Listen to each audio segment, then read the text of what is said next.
Satu kata untuk Pak Afandi, motivator. Pak Afan itu bijaksana. Pak Afan itu smart. Pak Afan itu tegas. Assalamualaikum warahmatullahi wabarakatuh.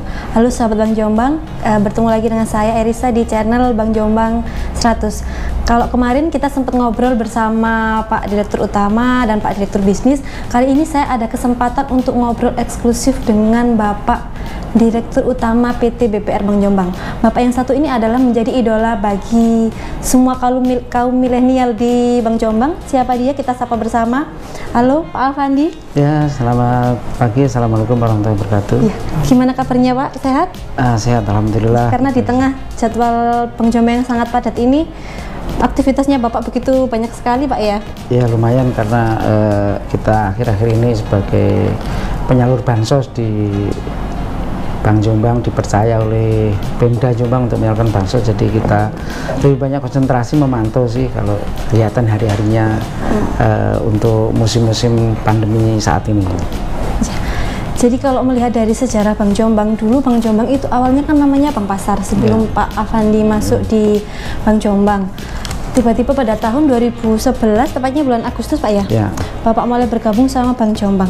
Apa yang membuat Bapak pada saat itu mau bergabung bersama Bang Jombang, dan motivasi Bapak seperti apa untuk bergabung pada Bang Jombang? Terima kasih. Jadi ini jadi cerita nih, bagaimana saya masuk ke Bang Jombang. Jadi ceritanya tentu pada saat itu sudah dimulai dengan transparansi sesuai dengan ketentuan OJK, BI dan OJK, maka perekrutan untuk BPR Pemda terutama itu harus secara transparansi. Nah, terkait dengan itu saat itu melalui bupatinya Bapak Suyanto itu menginginkan dilakukan perekrutan secara murni dan benar-benar transparan. Nah, untuk itu kebetulan saya ini adalah alumni dari pemeriksa Bank Indonesia. Waktu itu ada peluang untuk bergabung di BPR karena apa? Karena kami dulu lulus sekolah SMA-nya di Jombang, jadi saya ingin kembali lagi ke Jombang. Nah, pada bulan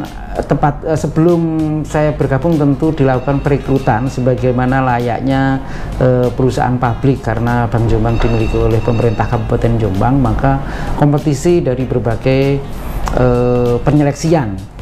Nah, dari situ kami tahu bahwa akhir-akhirnya ternyata waktu itu yang lamar untuk menjadi direksi, kebetulan waktu itu Bang Jombang sama-sama direktur dan dirutnya sama-sama kosong. Jadi dengan kondisi seperti itu maka penyeleksiannya tentu 2 orang, karena BPR harus di minimal 2 orang, ada direktur dan direktur utama. Nah, dari kondisi itu kami dilakukan seleksi dan ternyata ada 4 orang yang melamar.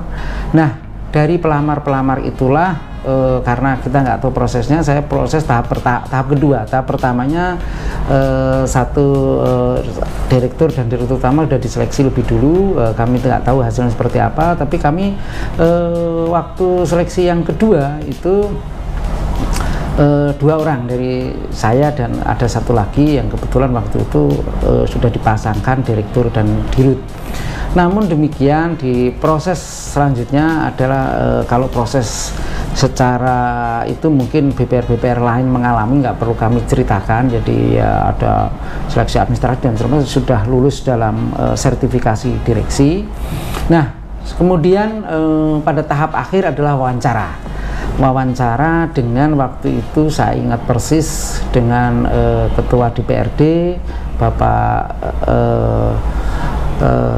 Bella Binanda dan Bapak Sekda, waktu itu Bapak Munif, dan tentu dengan Bapak Bupati yaitu Pak Yanto. Nah, dari seleksi itu, dari wawancara itu kami diminta untuk menampilkan visi misi untuk bagaimana sih Bang Jombang sebagai bank yang dimiliki oleh pemerintah Kabupaten Jombang itu bisa ya menguasai market di Jombang di samping bank-bank umum atau bank-bank lain.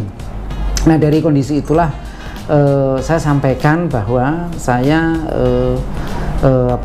mempunyai visi dan misi, yaitu membuka cabang di setiap kecamatan. Jadi waktu itu Bank Jombang hanya mempunyai kantor yang ada di Jalan Wahid Hasim nomor 26 ini, hanya satu cuplik saja kantornya. Jadi belum ada penambahan yang sekarang ada belakang, dan lantai 2 itu belum, jadi hanya satu cuplik situ saja. Dan itu bagaimana saya bisa mengembangkan di setiap kecamatan. Karena apa? Karena kalau kita sebagai bank pemerintah atau bank Pemda harusnya memang harus ada di setiap kecamatan. Karena apa? Itulah yang akan bisa memberi pelayanan secara maksimal kepada rakyat, terutama grassroots. Ya otomatis basisnya adalah desa dan kecamatan. Maka dari itu visi saya waktu itu dan misi saya adalah untuk membuka kantor kas di setiap kecamatan. Itu yang yang kami janjikan kepada pemegang saham, dalam hal ini Bapak Bupati dan Ketua DPRD. Dan saya mempunyai target berapa lama dalam wawancara itu dipertanyakan berapa lama Anda bisa menyelesaikan pembukaan kantor di setiap kecamatan. Nah, saya menjanjikan waktu itu agak terkaget juga bisa membuka setiap kecamatan. Saya yakinkan, ya karena saya bekas pemeriksa dari otoritas, jadi saya bisa meyakinkan, yaitu dengan berkaca dari bank sebelah dan bank tetangga itu bisa membuka kantor di setiap kecamatan. Nah, buka setiap kecamatan itu tentu ditanya berapa lama. Saya memperkirakan waktu itu 2 tahun sudah buka, selama kepemimpinan saya itu 2 tahun harus kebuka di setiap kecamatan. Nah, dengan pembukaan kecamatan apa ukurannya? Saya menjanjikan, karena waktu itu saya masuk, akhirnya saya keterima masuk, dilantik itu pada tanggal 9 Agustus 2011. Nah, waktu itu saya ngomong kalau maksudnya saya diterima dengan segera, akhir tahun kami kalau tidak membuka satu kantor kas, maka saya siap mengundurkan diri. Jadi itu yang dikunci oleh stakeholder, hari ini Pak Bupati dan Ketua DPRD dan Pak Sekda, untuk meyakini bahwa mungkin saya akhirnya yang layak diterima sampai saat ini. Ya. Gitu. Sebenarnya pada saat itu impian atau dream Pak Afandi sendiri seperti apa sehingga Bapak memiliki strategi untuk membuka banyak kantor cabang, apalagi di setiap kecamatan, Pak, ya? Terbukti sekarang ada 23 kantor. Ya. Untuk strateginya seperti apa, Pak? Jadi begini, kalau kita lihat posisi Jombang itu lebih strategis, cukup strategis di antara kabupaten-kabupaten yang ada di Jawa Timur. Karena apa? Jombang ini persimpangan, kalau orang dari Tuban mau ke Malang lewat Jombang, kalau orang dari Surabaya mau ke Surabaya, dan yang dari Banyuwangi segala macam mau ke wilayah barat pasti lewat Jombang. Itu persimpangan. Nah, dari kondisi itu letak strategis. Terus yang kedua adalah Jombang itu menurut saya daerah yang cukup subur dan makmur menurut kami. Karena apa? Pengairannya mungkin lebih bagus, terus tadi geografis pengairannya cukup bagus, pertaniannya cukup subur, perdagangannya juga cukup tidak kalah dengan kabupaten lain. Nah, di antara itu saya berkaca pada tetangga sebelah, yaitu mungkin di kabupaten perbatasan dengan Jombang itu BPR-nya sudah mempunyai kantor kas di setiap kecamatan. Nah, kebetulan waktu jadi pemeriksa kami tahu bagaimana cara membuka sebuah kantor kas di setiap kecamatan itu, maka kami meyakini bisa membuka kantor kas di setiap kecamatan. Nah, itu pembenahannya tentu ada yang dari intern, ada yang dari ekstern, dan itu mental yang kami tekankan waktu itu. Kami punya visi karena di dalam perjalanannya akhirnya kami tahu bahwa waktu saat itu tuh teman-teman SDM Bank Jombang itu minta berparadigma adalah PNS sentris. Nah, ini yang waktu itu terus akhirnya dengan adanya magang sebelum saya dilantik itu menunggu fit and proper, saya akhirnya punya beberapa visi akhirnya, tapi sebelumnya saya sudah meyakini bisa gitu kan. Nah, akhirnya kami akan merubah dari PNS sentris itu menjadi perbankan minded. Karena kalau perbankan minded tentu ada target date, ada profit oriented, yang di situ harus kita benar-benar kita coaching teman-teman SDM ini agar bisa mempunyai paradigma tidak PNS sentris waktu itu. Nah, itulah kami bisa membuka di setiap kecamatan, dan akhirnya dalam perjalanannya sebelum Desember kami membuka satu kecamatan, satu kantor kas, yaitu di Kecamatan Ngoro waktu itu. Nah, terus dari kondisi itu tiap 3 bulan sekali bahkan kami bisa membuka lebih dari satu kantor kas, 2 bahkan 3 waktu itu. Jadi terus berkembang, nggak sampai 2 tahun akhirnya Bank Jombang sudah membuka di setiap kecamatan itu ada kantor kasnya gitu. Oh gitu. Jadi sebelum 2 tahun Pak Afandi berhasil ya membuka berbagi dengan kantor kas sama kantor cabang? Ya, jadi kantor cabangnya belum, waktu itu belum menjadi kantor cabang, jadi membuka kantor kas lebih dahulu. Ya bertahap, tapi dalam hitungan sebelum 2 tahun sudah kebuka semua. Karena apa? Kami hampir tiap 3 bulan sekali, atau bahkan 3 bulan itu bukanya lebih dari 2. Kami ingat sekali waktu membuka kantor kas di Mojagung itu sekaligus buka kantor kas di Perak, di di peresmiannya itu Perak, terus di Mojowarno, di Ploso, jadi 4 sekaligus waktu itu. Nah itu terus akhirnya bertahap. Nah dalam perkembangannya juga waktu pembukaan kantor kas itu ada kendala, yaitu waktu itu kami kehabisan tenaga kerja. Jadi waktu saya datang ke Bank Jombang itu SDM yang kami punya hanya berkisar 32 orang. Nah, dari 32 orang itu dengan adanya satu kantor pusat yang ada di Jombang, terus bertambah menjadi 5 kantor kas, itu SDM kami sudah tidak bisa lagi untuk menghandle itu. Nah, dengan adanya itu maka kami lakukan perekrutan, tapi pada saat itu Dewan Pengawas itu tidak atau komisaris ya belum menyetujui untuk melakukan perekrutan, karena ya mindsetnya kalau nanti rekrut itu mengeluarkannya susah. Nah, dengan kondisi itu, dengan berbagai pertimbangan, akhirnya kami melakukan pembentukan koperasi karyawan dengan berbagai macam pertimbangan waktu itu. Apakah dibuat yayasan, apa dibuat koperasi, akhirnya diambil kata sepakat untuk dibuat koperasi karyawan. Koperasi karyawan itulah tujuannya pertama merupakan outsourcing dulu, karena mendidik, karena kalau orang bank perlu attitude, terus pengetahuan dan karakternya dan segala macam itu harus perbankan yang sudah paling tidak udah bagus lah. Nah, dan kondisi itu terbentuklah koperasi karyawan yang usahanya adalah menyediakan, mensupport segala sesuatu tentang kebutuhan Bank Jombang. Karena apa? Karena kami pengen SDM kami itu dengan adanya pembukaan kantor kas akhirnya termanfaatkan di kantor kas dan di kantor pusat waktu itu. Dengan kondisi seperti itu, full core function daripada SDM kami itu tidak ada untuk nyetok barang, bagian umumnya kami fungsikan untuk core function benar-benar bisnis bank. Karena dengan adanya berarti 5 kantor itu udah nggak mencukupi SDM kami, karena setiap kantor itu pertamanya 3 atau sampai 4 orang, jadi dengan 32 dibagi ini udah nggak mencukupi. Nah, akhirnya membentuk koperasi karyawan itu. Sistemnya tentu koperasi waktu itu ya sampai sekarang mungkin outsource dulu. Karena apa? Karena waktu itu kami membuka kantor kas itu mencari SDM yang sudah siap, yang terutama yang pegang kepala kas sebagai kantor kas. Karena apa? Karena kalau kita mendidik dari fresh graduate terlalu lama, maka kami waktu itu membuka kantor kas, tapi kalau misalnya nggak mencapai target, mohon maaf kami tidak bisa memperpanjang atau memperkerjakan lagi. Jadi berdasarkan target yang sudah kami tetapkan, bisa menggaji dirinya sendiri paling tidak, akhirnya kami bisa melakukan perluasan perluasan kantor untuk bisa mengayahi semua wilayah yang ada di Jombang. Jadi kami waktu itu akhirnya koperasi kebuka. Jadi kita agak panjang ceritanya ini. Jadi langsung koperasi terbuka, dari koperasi terbuka akhirnya kami merekrut outsourcing dulu, terus yang orang Bank Jombang lama menjadi kepala kas.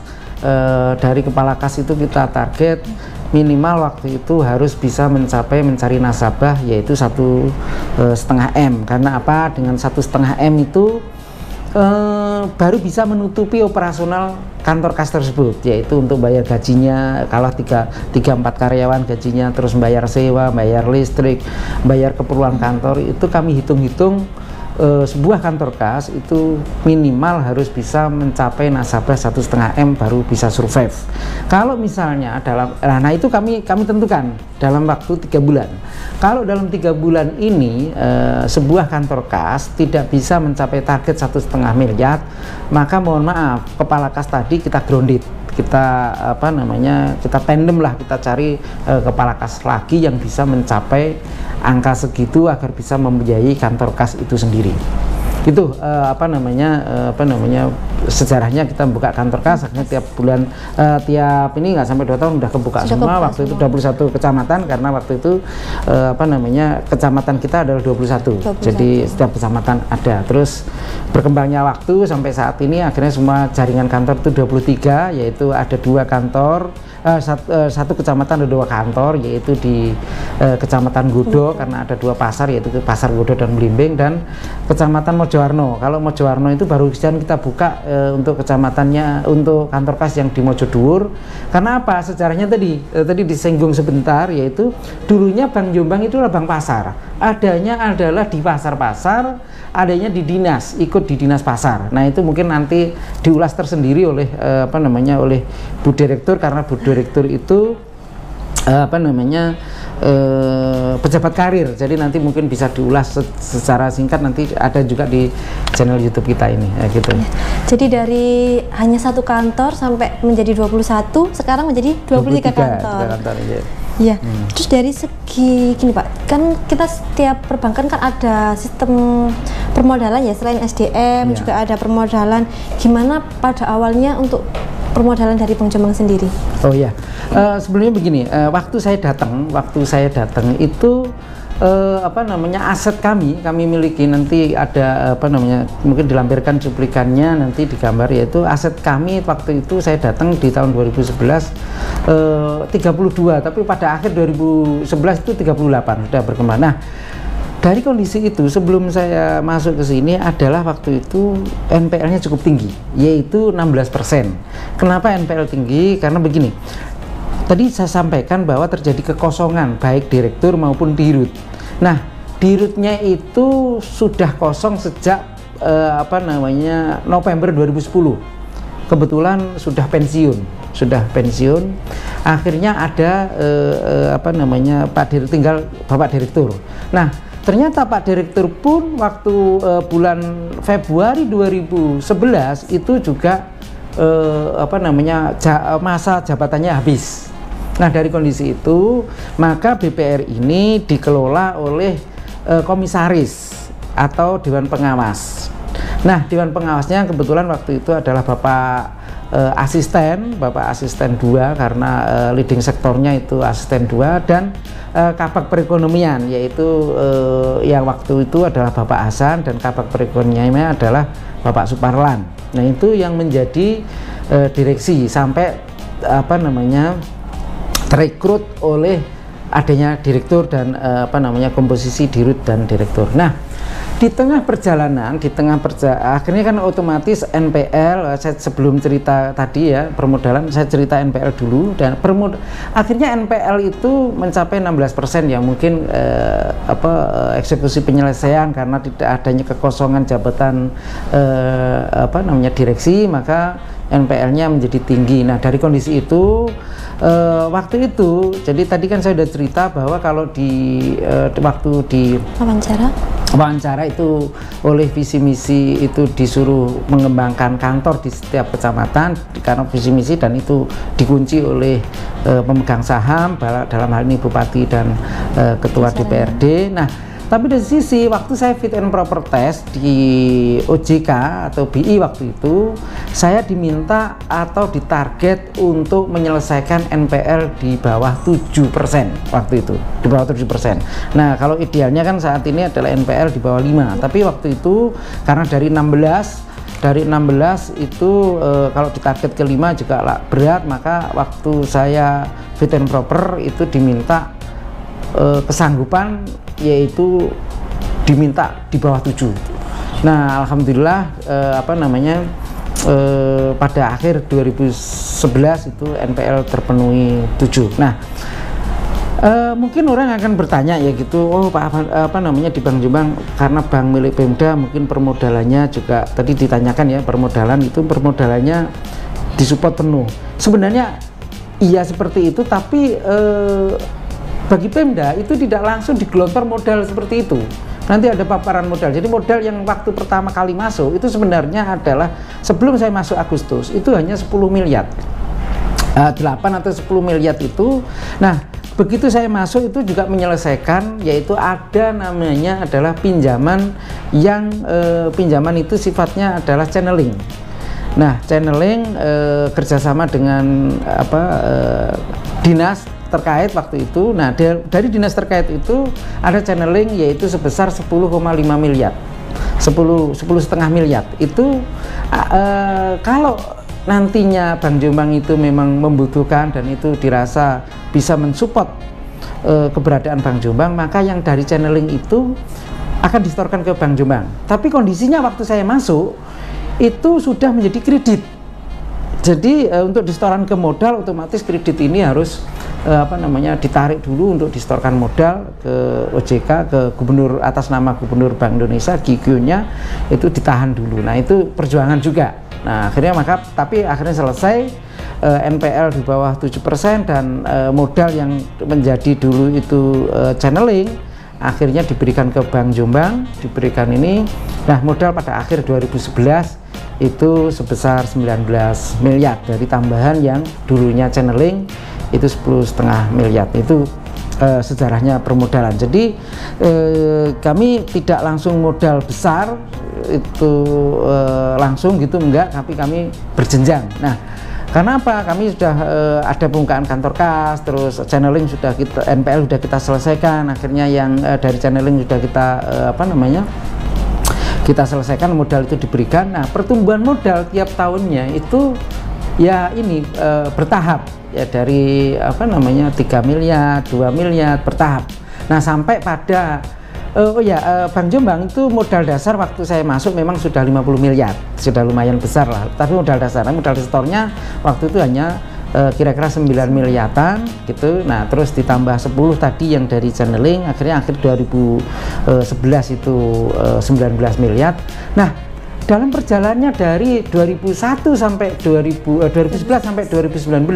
itu baru terpenuhi 50 miliarnya, yang akhirnya bertambahnya kecil. Bahkan kami dari 2014 sampai 2019 itu tidak ada setoran modal.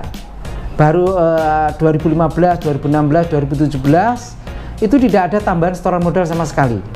Karena ya kami waktu itu diminta membuktikan lagi untuk bisa menghimpun dana masyarakat. Nah, baru 2019 kami ada tambahan fresh money 13 miliar dan alhamdulillah saat ini kita juga dapat imbreng ya, nanti kita bangun menjadi kantor pusat Bank Jombang. Insya Allah mungkin sesuai keinginan Ibu Bupati menjadi lantai 7. Itu permodalan, di sisi permodalan. Nah, tadi SDM, permodalan, terus kreditnya itu bagaimana mengembangkan kantor gitu ya, mengembangkan kantor dengan modal itu. Jadi setelah kami kembangkan, maka kredit juga tumbuh karena kami mentarget tiap kantor kas tadi harus bisa mencapai kredit 1,5 M dalam 3 bulan pertama karena untuk menghidupi. Nah, dari kondisi itu bertumbuhlah teman-teman dari Bank Jombang itu sudah bisa mempunyai sudah ngerti ya visi misi saya dan target yang kami berikan, dan perbankan mandatenya sudah melekat. Akhirnya kredit tumbuh terus dan sampai akhir pertengahan 2020 walaupun ada pandemi, kredit kita sudah mencapai 383 miliar. Nanti ada pertumbuhan dari kredit itu. Siap. Ini saya mau membahas lagi untuk kalau perbankan sebenarnya kan berbasis kepercayaan Pak ya. Jelas kalau dulu kebanyakan dari PNS yang mengelola. Pak Afandi kan termasuk orang baru apalagi di Bank Jombang. Gimana cara menumbuhkan kepercayaan terhadap masyarakat dan jajaran pimpinan di Jombang sendiri? Jadi begini, begitu kami membuka kantor di kecamatan, di setiap kantor kecamatan otomatis dikenal oleh masyarakat Jombang. Nah, kebetulan kami menciptakan namanya produk arisan, yaitu kami namakan Simarmas, simpanan arisan masyarakat. Nah, jadi waktu itu kalau kreditnya, kalau bidang kredit itu begini. Jadi sebelum saya datang, nanti kembali ke ini yang dana ya, yang dana. Jadi sebelum saya datang itu kredit itu memberikan hanya untuk PNS dan kalau yang umum itu jaminan yang diterima hanya BPKB waktu itu, tidak menerima jaminan sertifikat. Nah, ini justru yang menurut kami pertumbuhannya kurang cepat karena BPKB itu kan nggak bisa memberikan kredit yang cukup besar dan persaingannya dengan finance, dengan showroom atau dengan mohon maaf koperasi itu mainnya di BPKB. Nah, kita bank itu harusnya mainnya di sertifikat. Nah, dengan adanya kami masuk, maka otomatis kami justru ya PNS waktu itu karena yaitu sampai sekarang PNS kita kurang bisa bertumbuh karena kalah dengan pesaing kita yang lebih besar dengan ini bank umum. Jadi kami lebih banyak di kredit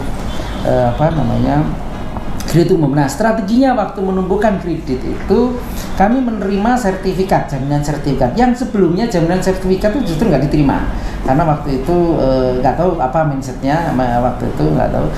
Dan PNS dan jaminan untuk umumnya jaminan BPKB. Nah, dengan adanya saya masuk maka otomatis jaminan sertifikat kami garap. Karena apa? Kalau jaminan sertifikat itu kreditnya sudah cukup besar-besar. Nah, terus dari awal saya masuk saya diberi kewenangan dan memang itu waktu itu saya minta kewenangan yang agak tinggi yaitu sampai 300 juta. Karena kalau kewenangannya kecil ya nanti tumbuhnya juga kurang besar. Gitu. Makanya saya diberi kewenangan waktu itu walaupun saya masuk pertama langsung 300 juta kewenangan saya. Di atas itu belum ada ketentuan OJK yang sekarang, itu dulu masih di atas itu minta persetujuan ke Dewan Pengawas atau Komisaris. Nah, maka dengan adanya 300 juta, wewenang 300 juta, maka kami kredit bisa agak kenceng. Nah, bagaimana mengimbangi kredit ini dengan penghimpunan dana pihak ketiga tadi ya supaya dapat kepercayaan. Nah, tadi di setiap kecamatan itu ada kantor kas, maka orang akan tahu oh Bank Jombang ada di setiap kecamatan. Terus yang kedua adalah akhirnya Bank Jombang melakukan promosi-promosi dan akhirnya kami ada produk yang dari awal saya masuk itu sudah kami maintain, yaitu namanya arisan tadi. Kembali lagi ke arisan tadi. Nah, arisan itu apa sih?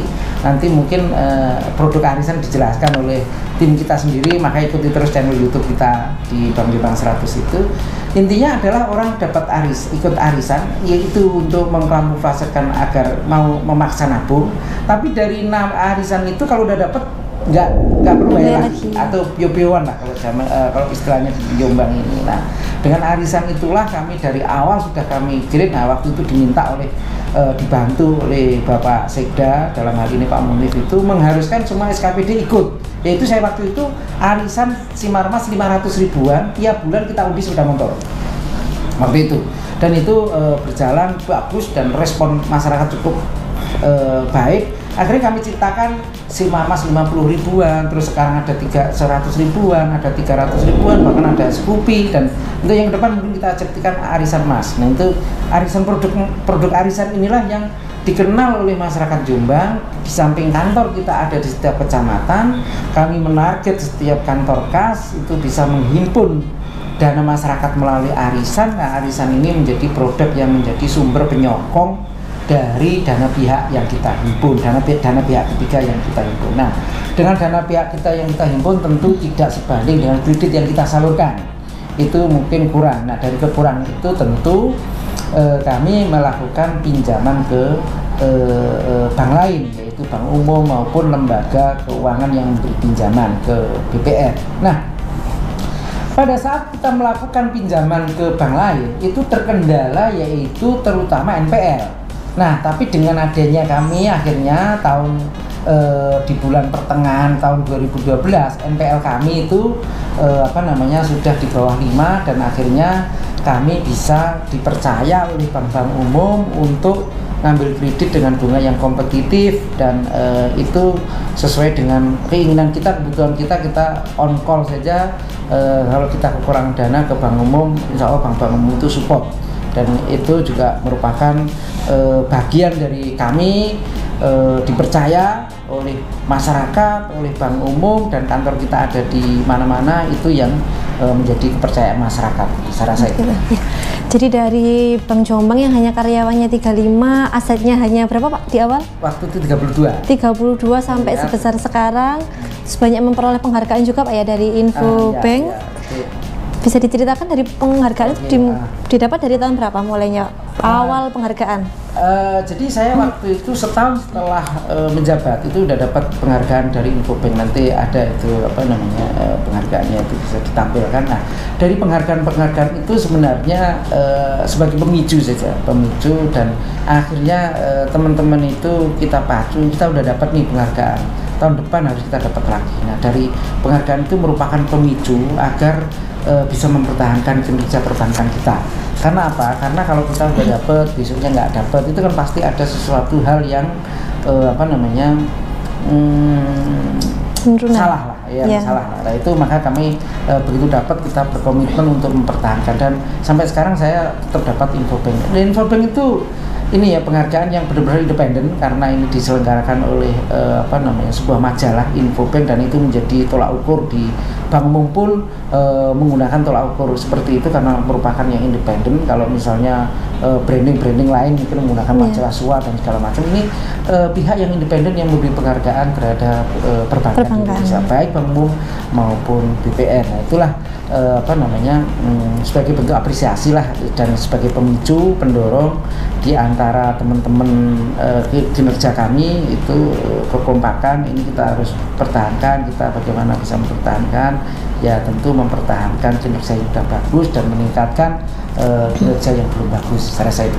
Dari kinerja dan kekompakan perbankan, saya mau mengulik sedikit Pak, gimana sih cara membuat orang atau karyawan kita ya dari awalnya 35 sekarang hampir 200 karyawan untuk tetap setia sama Bank Jombang, ngikut sama Bank Jombang dan mau berkembang bersama. Kalau dilihat dulu kan kaum milenialnya kan cuma sedikit Pak ya, dulu 35 otomatis masih sedikit lah. Sekarang kan banyak dari kaum milenial, banyak yang bisa mengikuti geraknya Pak Afandi yang begitu berinovasi, kan bisa mengikuti. Itu gimana Pak cara teman-teman dan SDM tetap mau berkembang sama kita?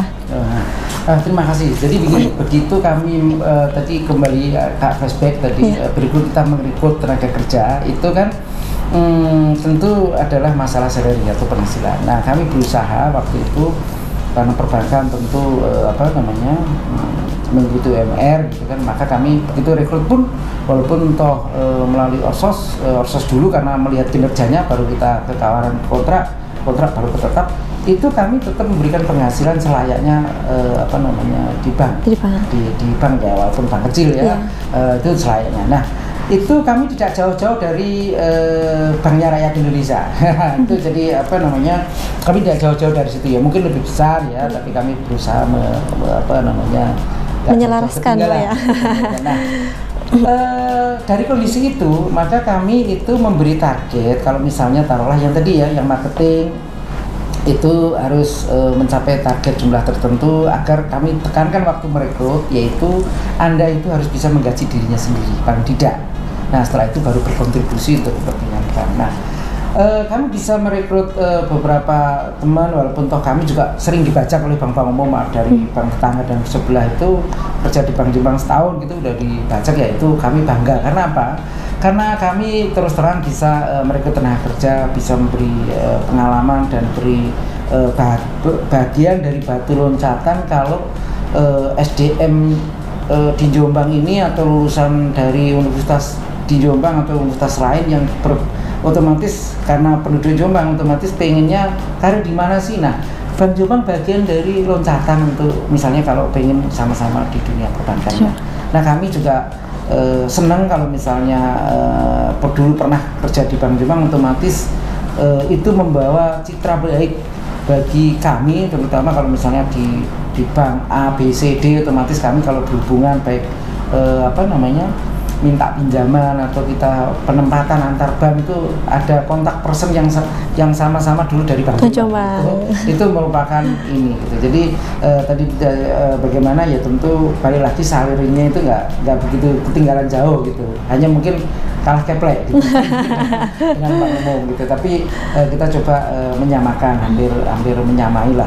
Nah, terus Kita juga menggunakan parameter KYC yang sudah ada di dunia perbankan. Kita perekrutannya pun itu sudah melakukan perekrutan perbankan mandate, yaitu melalui seleksi yang cukup ketat, melalui psikotes dan segala macam, karena itu ada tolak ukurnya. Perbankan kami adalah, dan itu standar di OJK maupun di BI dulu itu juga seperti itu. Jadi insya Allah. Nah, kalau memang itu di Bank Jombang itu sebagai loncatan, maka saya rasa SDM di Bank Jombang mampu untuk berkiprah di dunia perbankan yang lain yang lebih tinggi. Tapi kalau misalnya kami tidak terseleksi baik psikotesnya dan macam-macam, otomatis ya mohon maaf, belum cocok di dunia perbankan, atau memang ya barangkali garis tayangnya nggak di bank atau di tempat kerja lain, karena itu harus punya karakteristik dan spesifik yang mungkin saya nggak tahu gimana cara menilainya, itu lihat lembaga psikolog yang tahu.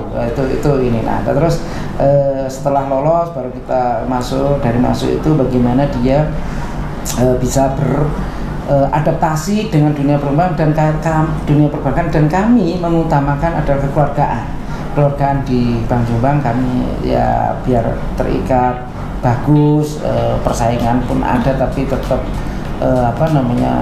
ya dengan smart lah, dengan elegan, saya rasa seperti itu. Itu yang selama ini kami terapkan, dan kompetisi sehat. Dan kalau misalnya mau loncat ke dunia perbankan, kami beri kesempatan dan kami beri peluang, dan kami terus terang SDM kami untuk biaya pendidikan 5% dari biaya tenaga kerja tahun sebelumnya itu kami lebih-lebihkan.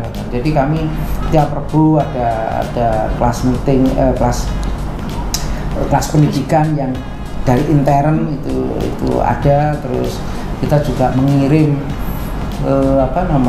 kursus atau kegiatan pendidikan baik yang diselenggarakan oleh BI, oleh OJK, oleh Perbarindo, oleh Perpajakan, atau penyelenggara eksternal lain, lembaga sertif, semua SDM kami, kabak, kepala cabang otomatis sudah semua. Padahal itu sebenarnya sertifnya untuk direksi, tapi di level kabak sudah semua, dan kita nanti akan turun ke kepala kas, nanti kita sertifikan semua. Nanti memberi kesempatan kepada SDM untuk berkembang. Kalau dia itu mau berkembang di sini, monggo kompetisi secara sehat dan elegan. Kalau mau mengembangkan di luar Bank Jombang, kami juga memberi kesempatan, silahkan berkompetisi di luaran sana, di karir lagi. Kami udah yang kami gede juga ada sudah di Dirut, sudah ada yang Dirut di sebuah BPR, ada yang kalau yang tadi milenial itu banyak yang sudah di bank-bank umum besar gitu. Jadi itu kami bangga juga, kami senang juga kalau ini bisa menjadi bantu loncatan dari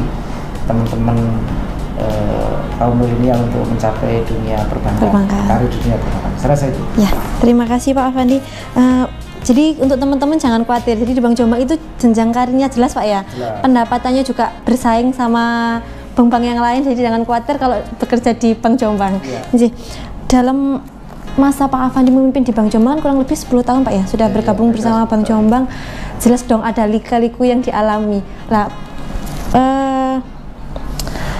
lika-liku apa yang Bapak alami selama menjadi direktur?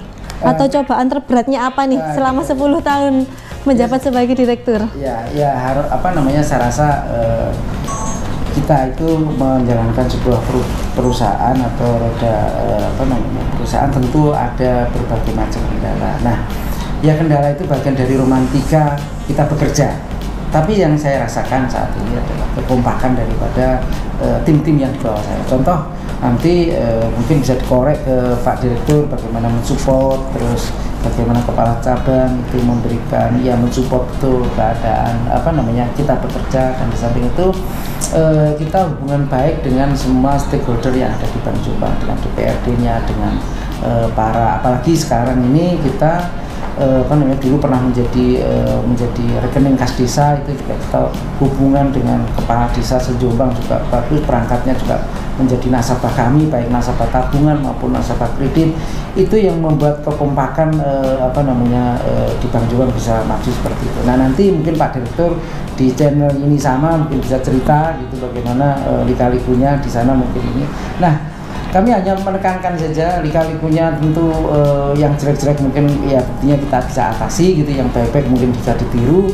Nah, ada momen yang kalau yang ini adalah teknologi menurut kami. Jadi begini, begitu buka kantor kas waktu itu tentu belum online, belum bisa online, masih menggunakan flash disk yang tiap sore itu harus dicolokin, dikonsolidasi dan segala macam. Nah, kebetulan saya dapat pasangan juga pas, yaitu Pak Direktur kami, Pak Adam Joy Pranoto itu kebetulan lulusan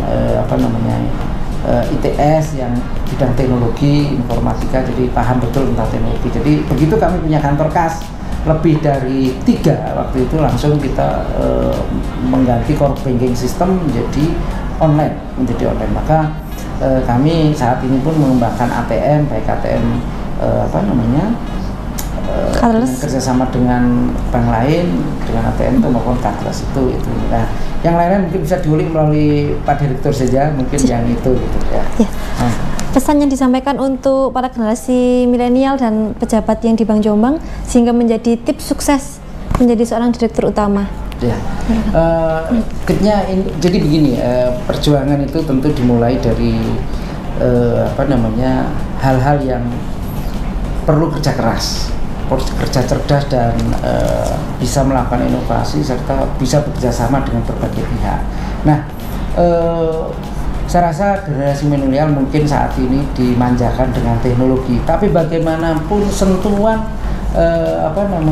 komunikasi sosial itu secara nyata, tidak sekedar di media sosial, itu perlu. Jadi itulah bagian dari kita bisa bergaul, bisa mengembangkan jaringan dan bisa komunikasi baik dari nasabah, stakeholder yang lain maupun dari pemangku kekuasaan. Jadi tidak bisa Anda hanya berkomunikasi melalui media sosial saja, karena ini dunia nyata. Jadi para milenial juga mungkin sudah jago di medsos, tapi bagaimanapun sebagai makhluk sosial ya harus interaktif dengan makhluk sosial makhluk yang sosial yang lain. Dan perlu dipahami bahwa kalau BBR itu syarat dengan touch, sentuhan, artinya komunikasi itu harus terjalin. Jadi baik nasabah kredit, nasabah tabungan, apalagi deposito itu harus melalui sentuhan, tidak bisa hanya melalui ucapan WA atau say hello melalui Twitter atau Facebook. Nggak bisa seperti itu, harus tetap dilakukan silaturahmi, bertemu 4 mata, bertemu ngobrol segala macam. Karena Pak, contoh kalau kita taruhlah memonitoring kredit itu kan tidak sekedar menagih dan memberikan pencairan, tapi juga sedikit membimbing lah. Dibanding dengan bank lain, saya rasa BPR lebih punya sentuhan itu. Nah, itulah milenial sekarang jago di media sosial, tapi sosial secara interaktif harus tetap dilakukan. Menurut saya itu karena udah perkembangan teknologi kok interaktif itu belum jarang dilakukan oleh kaum milenial. Dan ini juga perlu dilakukan secara nyata. Saya rasa itu. Ya. Nih, terima kasih Pak Afandi. Ini pertanyaan yang terakhir Pak ya, request dari teman-teman. Ya. Seandainya jadi anaknya Pak Afan, 3 pesan yang mau disampaikan apa supaya sukses seperti Bapak? Monggo. Kalau saya pertama begini, agama harus kuat. Siap. Terus, agama. Terus yang kedua adalah interaksi sosial, dan yang ketiga otomatis sekarang teknologi harus diikuti teknologi. Jadi agama, interaksi sosial dan teknologi harus dikuasai. Saya rasa untuk tip itu menurut bisa nggak tahu apakah cocok atau enggak, tapi pikiran saya itu seperti itu. Jadi agamanya harus kuat, terus interaksi sosial harus bisa, dan teknologi kalau nggak teknologi ya tinggalan zaman. Siap. Saya rasa itu ya. Terima kasih Pak Afandi di tengah kesibukannya sudah mau berbincang eksklusif bersama kita. Jadi teman-teman para kaum milenial dan pejabat yang lain, perjuangan itu memang perlu Pak ya. Jadi memang ada perjuangan kerja keras, kerja cerdas, kerja cepat, itu memang diperlukan sekali di bidang, apalagi di bidang perbankan. Kejujuran itu juga perlu. Dari segi agama juga harus ada Pak ya, biar selalu ingat sama yang di atas. Jadi terima kasih Pak Afandi atas waktu yang telah diluangkan untuk berbincang bersama saya, bersama tim juga. Teman-teman jangan lupa untuk subscribe channel Bang Jombang 100, jangan lupa subscribe dan like serta komen sebanyak-banyaknya. Terima kasih. Assalamualaikum warahmatullahi wabarakatuh. Waalaikumsalam.